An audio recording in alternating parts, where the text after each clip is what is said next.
बिस्मिल्लाहिर्रहमानिर्रहीम। अस्सलाम वालेकुम। कैपिटल टॉक में खुश आमदेद।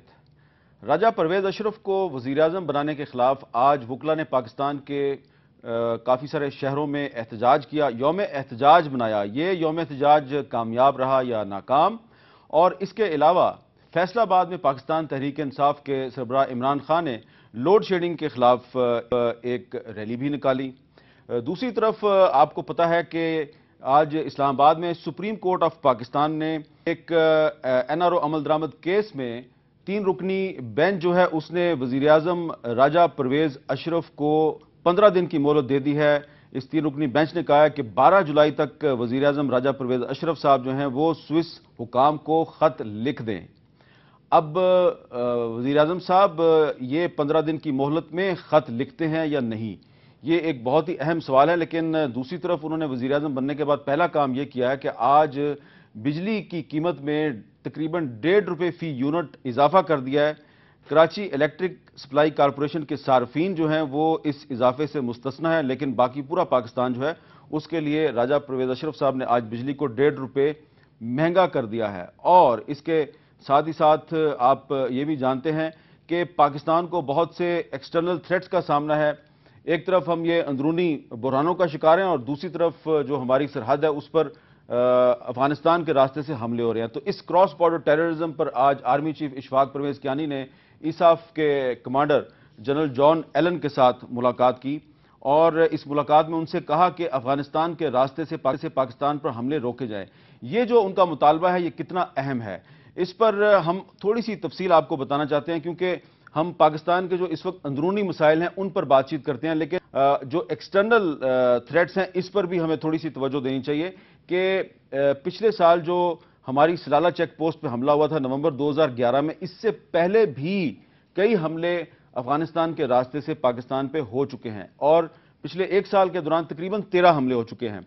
जो नवंबर 2011 में सलाला चेक पोस्ट पे हमला हुआ, उससे पहले कौन कौन से बड़े हमले हुए मैं आपको बताता हूं कि 21 और 24 अप्रैल 2011 को खरकई पोस्ट दीर पर हमला हुआ, 2 मई 2011 को अर्तुसान पोस्ट चित्राल पर हमला हुआ, 1 जून 2011 को शल्तू पोस्ट दीर पर हमला हुआ, अगस्त 2011 के आखिरी हफ्ते में चित्राल में 7 चेक पोस्टों पर हमले हुए, 22 जून 2011 को अपर दीर में एक चेक पोस्ट पर हमला हुआ और अब चंद दिन पहले 25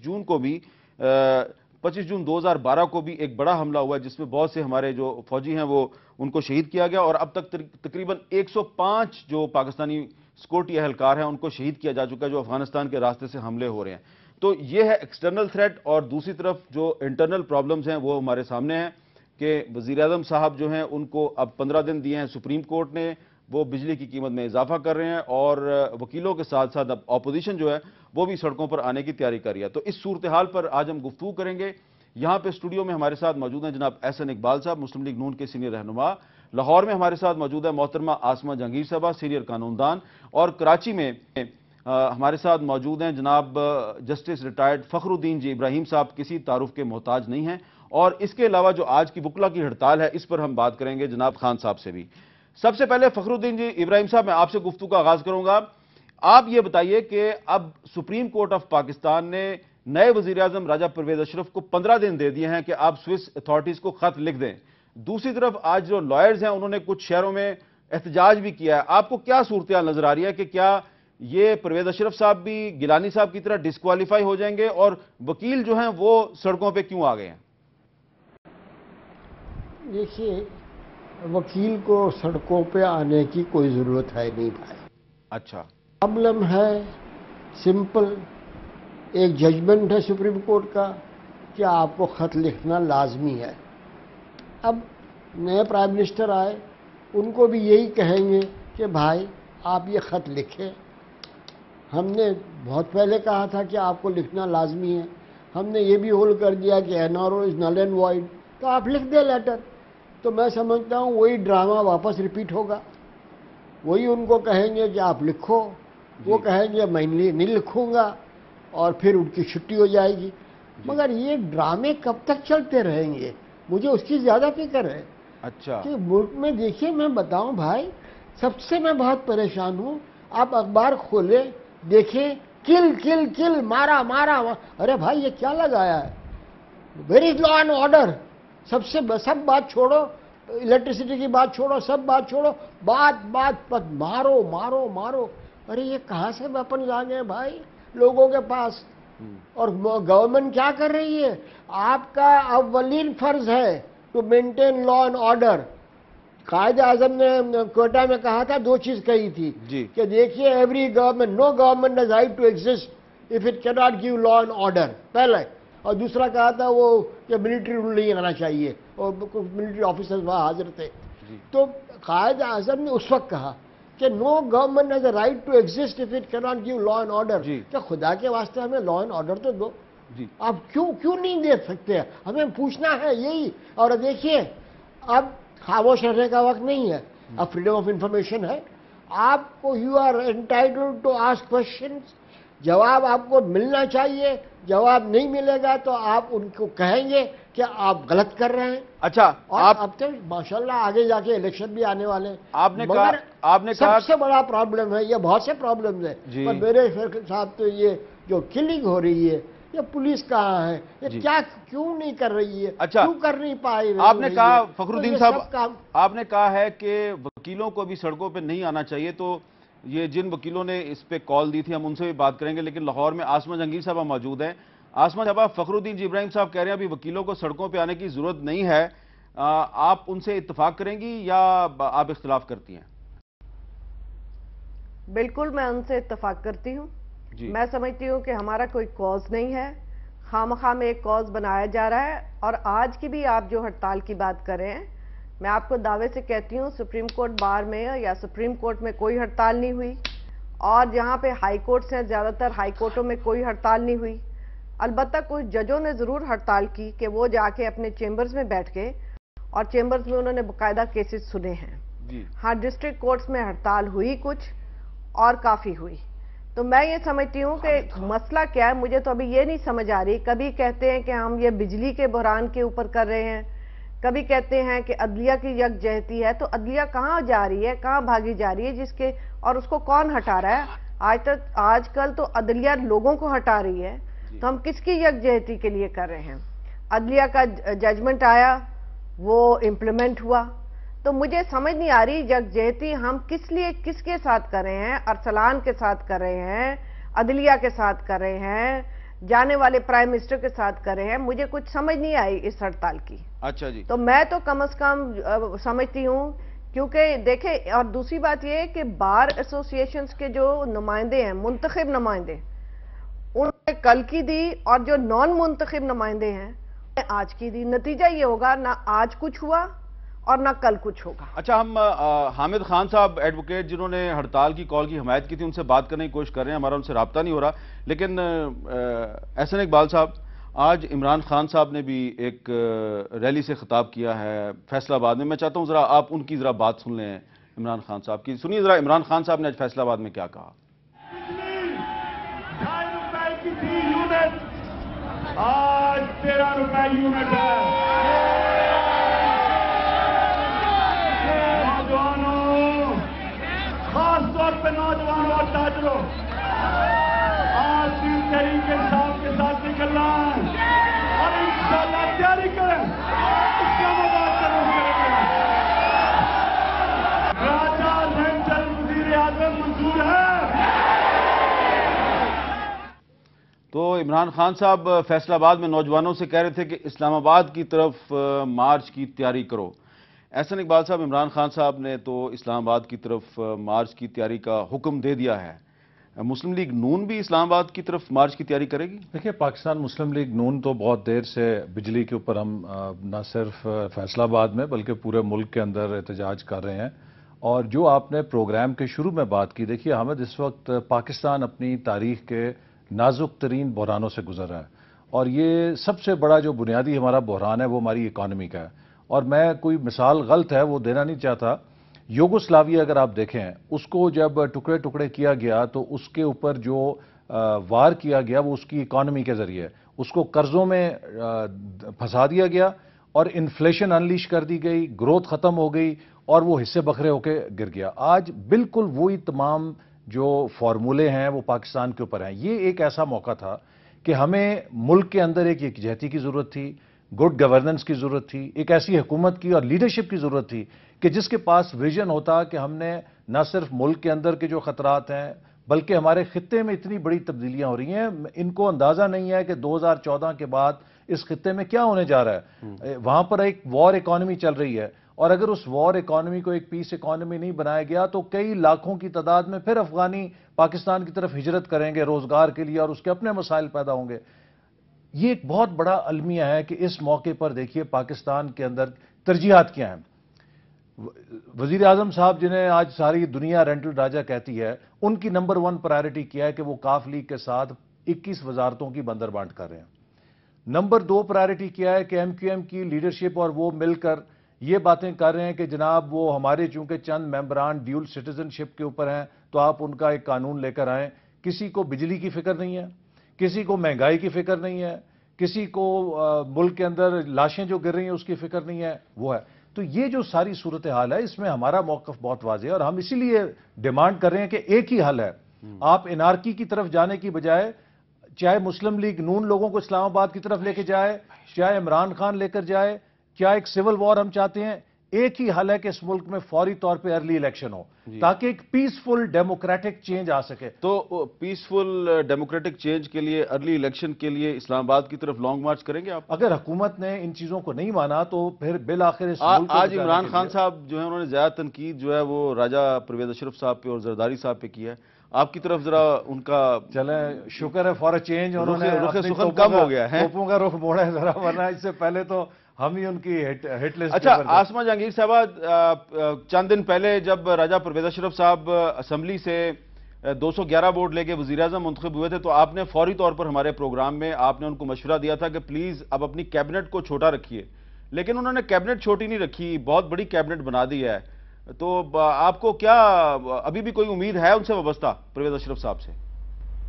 دیکھیں میں آپ سے ایک عرض کروں اور میں بالکل اتفاق کرتی ہوں ابھی جو کہا گیا ہے، میں سمجھتی ہوں کہ جب آپ اتنے سارے اتحادی لاتے ہیں تو پھر وہی قصہ جیسے فخر الدین صاحب نے کہا وہی ڈرامے پھر بار بار چلتے ہیں۔ اور میں نے آپ کے پروگرام پہ یہ بھی کہا تھا کہ میں بڑی مایوس ہوئی کہ جب گورنمنٹ نے یا اتحادیوں نے راجہ پرویز اشرف کو پرائم منسٹر بنایا، مگر اب جب وہ پرائم منسٹر بن گئے ہیں تو یہ ہم وکیلوں کا کام تو نہیں ہے کہ ہم ڈیسائیڈ کریں کہ پرائم منسٹر کون بنے گا، ہم یہ بھی ڈیسائیڈ کریں کہ جج کون بنے گا، تو پھر میرا خیال ہے ہمارے ہاتھ ہی سب کچھ کر دیا جائے۔ ٹھیک ہے، مگر میری التجا یہ ہوگی کہ الیکشنز کی طرف چلا جائے۔ اب ٹائم آ گیا لوگوں سے مینڈیٹ لینے کا، اور اس میں پی ایم ایل این کی التجا کروں گی کہ بھائی آپ کچھ پرو ایکٹیو رول پلے کریں کہ ایک غیر جانبدار الیکشن کمشنر کو آپ لائیے گا، مگر وہ اس کے اندر میں دیکھ رہی ہوں کہ کوئی پیش رفت نہیں ہے، کیونکہ یہ ایک چیس گیم جو ہے اس میں آپ نہ پھنسیے گا، کیونکہ ابھی جو الیکشن کمشنر ہیں وہ ایکٹنگ الیکشن کمشنر ہیں، اور ہمیں یہ بھی دیکھنا چاہیے، اور یہ اب کوئی چھپی ہوئی بات نہیں ہے کہ ایک طرف سے جوڈیشری ہے اور جوڈیشری کا اب جو رویہ رہا ہے وہ صاف نظر آتا ہے کہ ان کی فیورٹ 2 پارٹیز جو ہیں وہ پی ایم ایل این ہے اور پی ٹی آئی ہے، اور جو ورسٹ فیورٹ پارٹی ہے وہ پیپلز پارٹی ہے۔ تو اگر آپ جوڈیشری کے نمائندے کو چیف الیکشن کمشنر بنائیں گے تو وہ ظاہر ہے پیپلز پارٹی کو نہیں منظور ہوگا۔ تو پاکستان میں کوئی تو ایسے لوگ موجود ہیں جو کہ نیوٹرل ہوں، تو آپ ایک نیوٹرل انسان کو لائیں تاکہ ایک نیوٹرل کیئر ٹیکر آئے۔ اگر یہ جوڈیشری کے بنے ہوئے جوڈیشری کی مرضی سے الیکشن کمشنر آئے تو پھر جوڈیشری کی کیئر ٹیکر آئے گی، نہیں بات کرنے دیں، پھر جوڈیشری کی کیئر ٹیکر آئے گی، پھر بیلنس آف پاور خراب ہو جائے گا۔ اگر مسلم لیگ نون فخر الدین جی ابراہیم صاحب کا نام دیتی ہے تو اس پر بھی آپ کو اعتراض ہوتا ہے، تو وہ تو جوڈیشری کے نمائندے نہیں ہیں۔ نہیں، مجھے فخر الدین جی ابراہیم کے نام پہ کبھی اعتراض نہیں ہوا، میں سمجھتی ہوں وہ ملک کے سب سے انٹیگریٹی والے انسان ہیں، مگر ان کے ساتھ زیادتی ہوگی، وہ اس عمر میں ہیں کہ وہ اتنا انرجیٹک کام نہیں کر سکتے ہیں، ورنہ ہم تو خود فخر الدین صاحب کو سب سے بہترین، سب سے اعلیٰ ترین انسان سمجھتے ہیں۔ بالکل ٹھیک ہے جی، ایسے ایک بات دیکھیے، پہلی بات تو میں واضح کر دوں کہ ہمیں جوڈیشری کے اوپر اس طرح کی اسپرشنز کاسٹ نہیں کرنی چاہیے کہ ان کی کوئی فیوریٹ پارٹی ہے، کوئی ان کی لیسٹ فیوریٹ پارٹی ہے۔ کیوں سر، کوئی ہولی کاؤ اب نہیں رہا۔ دیکھیے میں آپ کو مثال دیتا ہوں، اگر ایک موٹر وے پہ پولیس ہے اور ایک گاڑی والا بار بار اوور سپیڈنگ کر رہا ہے اور اس کو بار بار ٹکٹ مل رہا ہے، اور باقی لوگ اگر سپیڈ پہ چل رہے ہیں، تو آپ کہیں جی کہ اس موٹر وے پولیس کی ایک فیورٹ پارٹی ہے جس کا چلان یہ نہیں کاٹتے اور ایک ان کی ہٹ لسٹ پہ ہے جس کو بار بار یہ ٹکٹ دے رہے ہیں. دیکھیے جھگڑا کیا ہے پیپلز پارٹی کی قیادت کے ساتھ جوڈیشری کا؟ کوئی دشمنی تو نہیں ہے. ایک اب یہ تھوڑی سی بات مجھے بیک گراؤنڈ میں جانا پڑے گا. دیکھیے 5 اکتوبر 2007 کو ایک ارینجمنٹ کی گئی جنرل مشرف کے ساتھ جسے این آر او کا نام دیا گیا, اور وہ کیا تھی؟ پیپلز پارٹی نے اس ارینجمنٹ میں 2 وعدے کیے. ایک یہ وعدہ کیا کہ جو صدر کا انتخاب ہے اس میں ہم ریزائن نہیں کریں گے. تمام اپوزیشن پارٹیاں پارلیمنٹ سے ریزائن کر رہی تھیں. اگر وہ پیپلز پارٹی بھی ریزائن کر لیتی تو جنرل مشرف کے اس انتخابی عمل کی کوئی حیثیت نہ رہتی, تو ان کو بالواسطہ طور پر اسمبلی کے اندر موجود رہ کے اس عمل کو لیجیٹمائز کرنا اس این آر او کا ایک حصہ تھا. دوسرا حصہ یہ تھا کہ جنرل مشرف کو الیکشن کے بعد بحیثیت صدر تسلیم کیا جائے گا. اب یہ جب این آر او ہوا اور اس کے بعد 3 دن کے بعد اس کو چیلنج کر دیا, اور ہماری پارٹی بھی تھی جس نے اس کو چیلنج کیا, اور جب اسے چیلنج کیا گیا تو اس کو فوری طور پہ افتخار چودھری صاحب اس بینچ میں تھے, انہوں نے اسے کالا قانون کا قرار دے دیا, جس کی بنا پہ پھر 3 نومبر کی ایمرجنسی لگائی گئی, اور اس کے بعد ایک تاریخ ساز جدوجہد کی جس میں پوری قوم شریک ہوئی. پھر جب حکومت قائم ہوئی الیکشن کے بعد, حامد صاحب آپ کو یاد ہوگا کہ جوڈیشری کے سامنے یہ مقدمہ واپس آیا. آج جو الطاف بھائی, دیکھیں مجھے حیران, دیکھیں جو یہاں موجود نہیں اس پہ تنقید نہ کریں. میں آپ کو میں فیکٹس کی بات کر رہا ہوں, کسی پہ میں الزام نہیں لگا رہا. دیکھیے انہوں نے جب این آر او کا کیس گیا تو قومی اسمبلی کو 90 دن دیے سپریم کورٹ نے کہ 90 دن کے اندر اس کو قانون بنا دو, لیکن ہمارے پاس میجورٹی نہیں تھی. حکومت کو کیوں پسپائی ہوئی کہ ایم کیو ایم نے کہا کہ یہ کالا قانون ہے, اور آج الطاف بھائی کہتے ہیں کہ مجھ سے ڈیبیٹ کرو تو یہ تو بڑا سفید قانون ہے. وہ وہاں پر این آر او ریجیکٹ ہوا. حامد صاحب ذرا ایک بات کہوں گی, اچھا میں ایک منٹ ختم این آر او آیا, ہم تو این آر او کے شروع سے خلاف, آصف زرداری کے پریزیڈنٹ بننے کے خلاف میرا بیان موجود ہے ابھی بھی ریکارڈ پہ, مگر سکوٹر پہ تو آپ ان کے چڑھے ہوئے تھے, تب آپ کو این آر او نہیں نظر آیا تھا جب یہ صدر بنے تھے, جب آپ اکٹھے بیٹھے تھے, جب آپ بغلگیر تھے تب این آر او نہیں نظر آیا تھا. میری معذرت کے ساتھ میں آپ سے یہ کہنا چاہتی ہوں, اگر آپ مجھے یہ کنونس کر رہے ہیں کہ سوائے پیپلز پارٹی کے اور کوئی پارٹی کرپٹ نہیں ہے, یا پارٹی کے لوگ کرپٹ نہیں ہیں, یا پی ٹی آئی میں وہ لوگ نہیں بیٹھے ہوئے جو مشرف کی کرپشن کر کے گئے ہیں, یا آپ کی پارٹی یا میں نے آپ کو انٹرپٹ نہیں کیا تھا, میں نے آپ کو انٹرپٹ نہیں کیا تھا. ایک منٹ, آپ سینئر لوگ ہیں, باری باری بات کریں. میں نے آپ کو انٹرپٹ نہیں کیا تھا, میں بات ختم کر رہا ہوں, جلدی جلدی کر لینا بات. تو حامد اس کے بعد آپ کو پتا ہے کہ 2009 16 دسمبر کو این آر او پر جوڈیشری نے فیصلہ دیا, اور بڑا کلیئر تھا. ٹھیک ہے, 2009 سے لے کے آج ہم 2012 پہ آ چکے ہیں. ہیلے بہانوں سے, کسی قانونی جنگ سے, کسی سے, اس کا روح کیا ہے؟ روح یہ ہے کہ آپ اگر ایک سپریم کورٹ ایک نائب قاصد کو سزا دیتی ہے اسے تو آپ برخاست کر دیتے ہیں, اور چونکہ پرائم منسٹر چیف ایگزیکٹو ہے آپ اسے کہتے ہیں جی وہ مبرہ ہے, وہ اس کا دل چاہے گا کرے گا. سو اس کیس کا کسی نہ پیپلز پارٹی سے تعلق ہے نہ آصف زرداری سے تعلق ہے, اس کیس کا تعلق ہے رول آف لا سے, کہ کیا سپریم کورٹ کے فیصلے حکومت انٹرپریٹ کرے گی, کیا سپریم کورٹ کے فیصلے وزیر اعظم فیصلہ کرے گا, یا سپریم کورٹ کے فیصلوں پر عمل درآمد کیا جائے گا. یہ بنیادی چیز ہے. اور آصف زرداری صاحب سے 6 ہفتے ہم جو ملے صرف عدلیہ کو بحال کرانے کے لیے ملے, جب انہوں نے قرآن بیچ میں رکھا اور جو ہی انہوں نے وعدہ خلافی کی, ہم نے 15 وزارتوں کو, یہاں تو 21 اور ڈپٹی پرائم منسٹر کے اوپر لوگوں نے یہ نہیں دیکھا کہ کل تک ہم سپریم کورٹ میں رینٹل پاور کے مقدمے لے کر جا رہے تھے, سجدے صحب کر کے ہم 15 وزارتوں کو لات مار کے واپس. اب اس میں دیکھیں, اب ایک بہت سے ایشوز جو ہیں وہ سارے اسی این آر او کی نظر ہو جائیں گے. کل رات کو اور بھی ایشو نہیں ہے, ایشو یہ ہے پولیٹیسائزیشن آف کرپشن. دیکھیں میں کرپٹ ہوں تو مجھے تو سزا ملے گی, مگر جو ہمارے جن کو میں کہتی ہوں برامن کرپٹ ہیں ان کو سزا نہیں ملے گی. یہاں شودروں کو سزا صرف ملتی ہے معذرت کے ساتھ. اور پولیٹیسائزیشن نہ کریں کرپشن کی, یہاں پہ مجھے لگتا ہے لوگوں کو کوئی فکر نہیں کرپشن کی. اچھا, کرپشن صرف استعمال ہوتی ہے ایک پولیٹیکل ایجنڈا اور پولیٹیکل سلوگن کے لیے. میرا خیال ہے فخر الدین جی ابراہیم صاحب سے بھی ذرا بات کر لیں. صاحب ذرا مجھے آپ یہ بتائیں گے کہ یہ اس وقت یہ کہا جا رہا ہے کہ جو چیف الیکشن کمشنر ہے وہ جوڈیشری کا نمائندہ نہیں ہونا چاہیے, یہ آسمان جہانگیر صاحبہ کا کہنا ہے, آپ اس سے اتفاق کرتے ہیں؟ جی آئی ڈونٹ نو ریئلی. دیکھیے ارے بھائی, کوئی بھی اچھا آدمی چن لو جس کی complete integrity who, who believes in democracy, who believes کہ بھئی ڈیموکریسی کے سوا کوئی راستہ نہیں ہے, اور डेमोक्रेसी का रास्ता है फ्री एंड फेयर इलेक्शन। अगर आपको अच्छे नाम गए हैं, नासिर भाई का नाम गया है, हमारे एग्जिस्टिंग जो एक्टिंग कमिश्नर है उनका नाम भी गया हुआ है, तो बहुत से नाम अच्छे हैं उसमें, कहीं भी एक ले लो। वो तो कंसेंसस से होना है, कंकरेंस से। आप कंसेंसस बना दो, ख़त्म करो। देखिए भाई, एक बात इकबाल भाई से मैं बिल्कुल एग्री करता हूँ, अब there is no other way except elections. बल्कि मैं तो क्या पहले दिन से कह रहा हूँ कि ये भी 5 साल का पीरियड था ना, उसको हमेशा के लिए 4 साल कर दो। पाकिस्तान में इलेक्शन ही नहीं हुए भाई, कितने इलेक्शन हुए? जनरल इलेक्शन दो मेरे हिसाब से तो 2 इलेक्शन हुए। एक दफा पहले भुट्टो साहब आए और ये अभी हुआ ये, और बीच में जो 4 हुए थे जिसमें 2 दफा नवाज शरीफ साहब आए और बीबी आई, वो इलेक्शन नहीं हुआ क्योंकि उसमें आपने उनको कंप्लीट नहीं करने दिया टर्म अपनी, तो वो इलेक्शन हुआ, कोई वैल्यू नहीं उस इलेक्शन की। तो अब वक्त आ गया है, एक नया दौर है भाई। आज का आवाम को आप डोंट अंडर एस्टिमेट हिम, आज के मीडिया को आप अंडर एस्टिमेट न करें। आज लोग पढ़ते हैं, सुनते हैं, करते हैं। अब ये बात पुरानी, अब तो ये करो, एक ये मूवमेंट चला लो पब्लिक के तरफ से, free and fair election, every man will go and vote, खुदा के वास्ते। ठीक है, अब घर बैठ के फिर तबला मत बजाना, अब आप एक्टिव हो जाइए and you won't for the best person. पुराना आदमी वापस अगर वो खड़ा हो रहा है तो उसको पूछो, मियाँ तूने अब तक तो क्या किया हमारे लिए?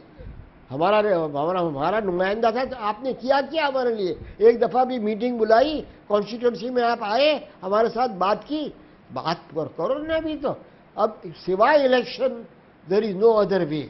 अच्छा, ना आप जुडिशरी, ये गवर्नमेंट, ये NRO, ये सब छोड़ो यार, अब इलेक्शन कराओ एज अर्ली एज पॉसिबल। ठीक है, फ्री एंड फेयर। अच्छा, ये अब आप कह रहे हैं इलेक्शन कराओ यार, बड़ी सही बात कर रहे हैं आप, लेकिन जो ये हुकूमत है इसने अगर इलेक्शन करवाने हैं, इसके लिए चीफ इलेक्शन कमिश्नर की तकर्री और केयर टेकर गवर्नमेंट, इन तमाम मामलात के लिए अपोजिशन के साथ इत्तेफाक राय की जरूरत है, क्योंकि 18वीं, 19वीं और 20वीं तरमीम के बाद ये रिक्वायरमेंट है। कंसेंसस जो है लीडर ऑफ द अपोजिशन और प्राइम मिनिस्टर के दरमियान, कंसेंसस एक हमारी कॉन्स्टिट्यूशनल रिक्वायरमेंट है। लेकिन दूसरी तरफ हुकूमत जो है वो दोपहर को कुछ फैसला करती है, रात को कुछ फैसला करती है, और बाद में वो सारा मामला जो है मीडिया पे डाल दिया जाता है। इस पर हमने बात करनी है, सरबजीत सिंह या सरजीत सिंह, कल हुकूमत ने किसको रहा करने का फैसला किया था? इस पर बात करेंगे हम भारत के एक मारूफ दानिश्वर और फिल्म साज जनाब महेश भट्ट साहब के साथ एक वक्फे के बाद।